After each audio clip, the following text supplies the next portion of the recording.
Assalamualaikum. Saya harap kamu semua tak lupa untuk study ya. Kita cuba study hari ni sama-sama daripada buku teks sains tingkatan 1.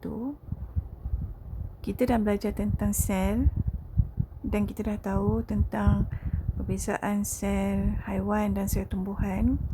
Jadi hari ni kita nak tengok macam mana organisma, ya, satu organisma terhasil daripada sel.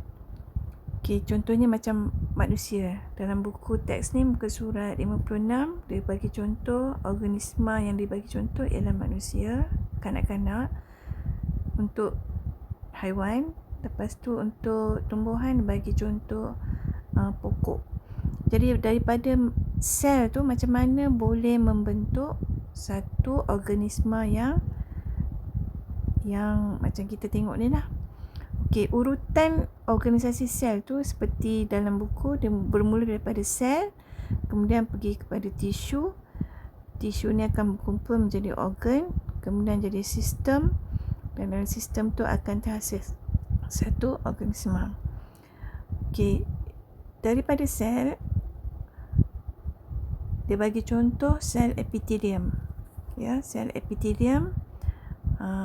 Bila sel-sel epitelium ni berkumpul banyak, ya, dia akan jadi tisu epitelium. Semua sel dalam tisu epitelium ni mempunyai fungsi yang sama. Ya, fungsi dia kalau contohnya dia untuk menyerap bahan, jadi semua sel-sel yang ada dalam tisu epitelium ni akan serap bahan. Contoh bagi dalam tumbuhan, dia bagi tisu epidermis, bermula daripada sel epidermis, nanti dia berkumpul jadi tisu epidermis. Tisu epidermis ni dia bergabung dengan tisu-tisu yang lain.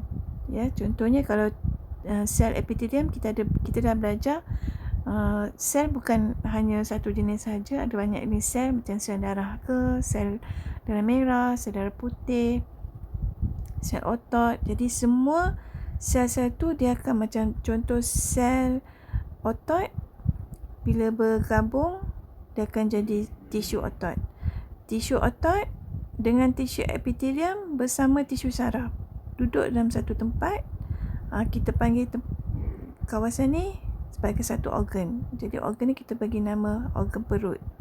Macam ni daun pula, dia ada tisu-tisu yang lain bergabung untuk menjalankan fungsi sebagai daun. Bila dah bergabung ni, organ ni, beberapa organ lain pula, macam organ yang ini organ perut kan, ni perut. Ada pula organ esophagus, ada pula organ mulut, organ usus kecil, organ usus besar. Organ-organ ni bergabung, dia bekerja menjadi satu sistem.